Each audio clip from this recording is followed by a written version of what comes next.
Olha, a gente fala sobre uma discussão importante no Congresso Nacional. Amanhã, a Comissão de Constituição e Justiça do Senado deve debater a PEC que criminaliza o porte de drogas. Sobre esse assunto, a gente conversa agora com o relator dessa matéria, o senador Efraim Filho, do União Brasil da Paraíba. Senador, muito bom mais uma vez receber o senhor aqui na Jovem Pan. Bem-vindo, como vai?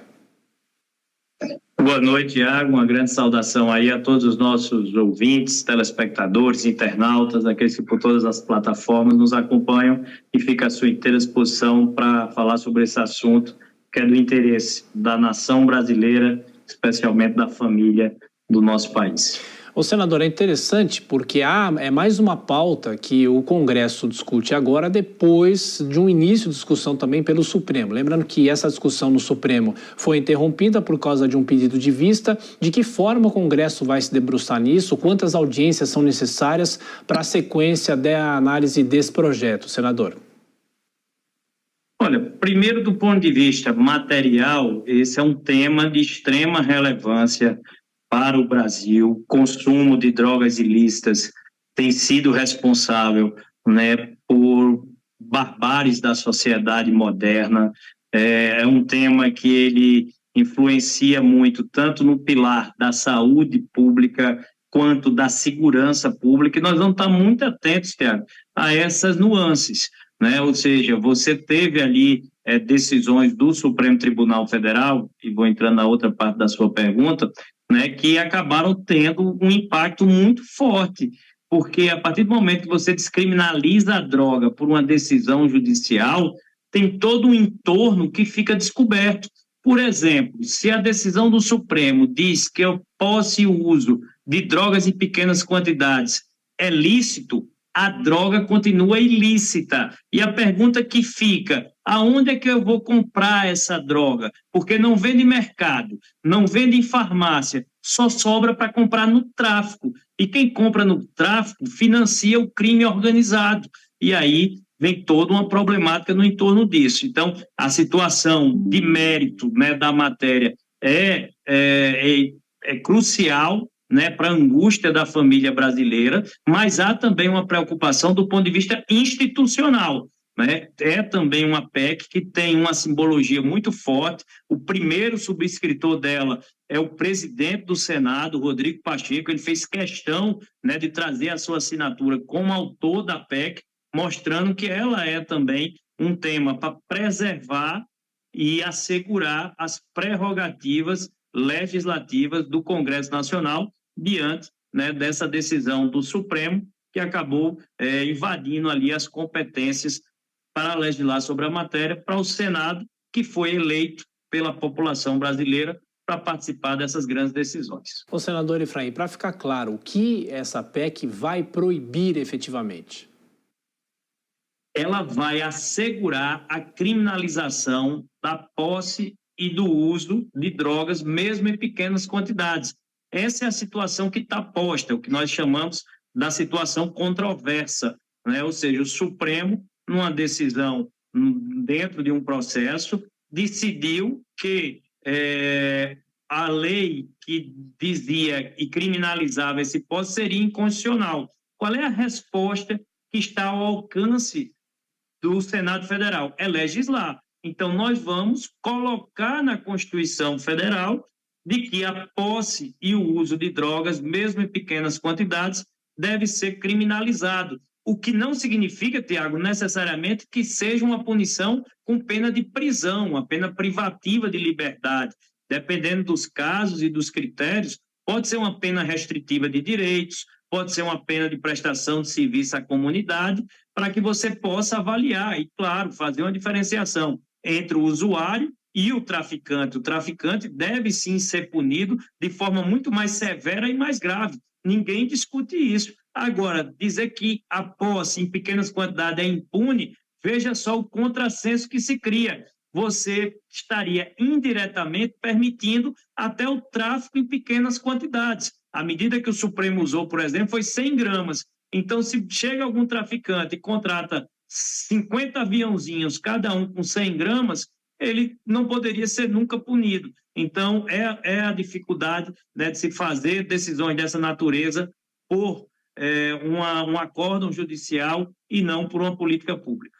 Senador, eu peço para o senhor continuar conosco. Eu quero fazer uma pergunta para o senhor sobre as pautas econômicas do Senado, mas antes, quem vai nos atualizar sobre todas essas tramitações é o repórter André Anelli, de Brasília. O presidente do Senado, Rodrigo Pacheco, falou, inclusive, sobre a tramitação desses temas econômicos. É isso, André? Bem-vindo mais uma vez.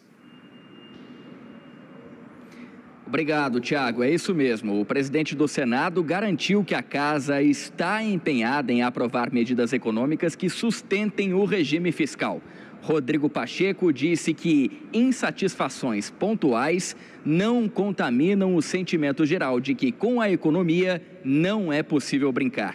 Pacheco se referia principalmente à reforma tributária, que, segundo ele, vai ser votada ainda em 2023.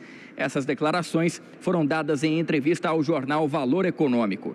O presidente do Senado defendeu que a reforma tributária é importante para promover a simplificação tributária e o desenvolvimento econômico e que, por isso, espera ver a medida aprovada ainda no mês de novembro. Pacheco ainda classificou como temas igualmente importantes alguns projetos referentes ao judiciário. Entre eles, o projeto de lei que define as verbas indenizatórias. O presidente do Senado diz que a medida busca reduzir ou acabar com situações que ele considera como supersalários. Pacheco também voltou a defender a criação de mandatos para o Supremo Tribunal Federal, negando que as propostas sejam retaliações por supostas invasões de prerrogativas da Corte diante do Legislativo. Portanto, prioridade nesse momento, de acordo com Rodrigo Pacheco, é justamente então as votações da reforma tributária e também questões ligadas ao judiciário, principalmente relativas a verbas indenizatórias para não provocar os supersalários. Tiago. É isso. André Anelli nos atualizando, trazendo as informações. Eu já vou perguntar para o senador Efraim. Bom, senador, inclusive o Congresso Nacional ainda não aprovou a LDO. A questão das contas públicas está na ordem do dia por causa dessas discussões públicas entre Lula e Fernando Haddad. E a reforma tributária, senador, pelo menos aquela ideia de que já estivesse totalmente aprovada, inclusive com as mudanças que o Senado vai fazer pela Câmara, isso não deve se confirmar, porque estamos praticamente em novembro, né? Quais são as suas avaliações em relação a essa tramitação até o fim do ano, senador? Tiago, a reforma tributária ela está dentro de um cronograma que tem uma semana decisiva, que é a próxima. O senador Eduardo Braga apresentou o relatório, deu 15 dias para discussão. Essa é, vamos dizer assim, essa é a semana da travessia, né, dos últimos debates, das últimas discussões e a deliberação, ou seja, o mata-mata começa semana que vem, é a hora das grandes decisões. Então, na terça-feira, na CCJ, se abre o processo de votação. Vamos ver o grau de consenso que é possível obter, porque a vontade do senador Rodrigo Pacheco é que seja votada na terça-feira na CCJ, a proposta, e na quarta-feira, dia 8, já vá a plenário. Então, nós temos esse desafio. Se for cumprido esse prazo, há tempo hábil para retornar à Câmara dos Deputados, que tem acompanhado as modificações feitas, né, tanto pelo GT da CAI, que eu coordenei, como pela CCJ, na pessoa do relator, senador Eduardo Braga, e pode ser que essas mudanças sejam bem acolhidas na Câmara do Deputado, e aí você consegue cumprir a meta, né, de encerrar o ano com a votação da PEC. Claro que existem divergências a serem superadas, reforma tributária não é para resolver a vida dos governos, não é simplesmente para aumentar imposto e arrecadar mais. A reforma tributária que nós queremos que seja aprovada é uma reforma tributária pelo olhar do contribuinte, do cidadão, do empreendedor. Reforma tributária para facilitar a vida de quem produz. Então, acho que é esse debate que está posto para a semana que vem e a gente espera, sim, que as modificações possam alcançar, assim como outros temas da agenda econômica. O Senado tem modulado seus efeitos, né? Não tem passado da forma que o governo quis, foi o caso do CARF, foi o caso do arcabouço fiscal, mas também não tem derrotado nem arquivado as medidas. O Senado tem aprovado e é o que eu acredito que irá acontecer com essas medidas aí do fim da agenda econômica do final do ano. Senador, só para a gente fechar, o presidente do Senado também falou que o Congresso está disposto a apoiar o próprio governo na tentativa de buscar a questão do déficit zero para o ano que vem.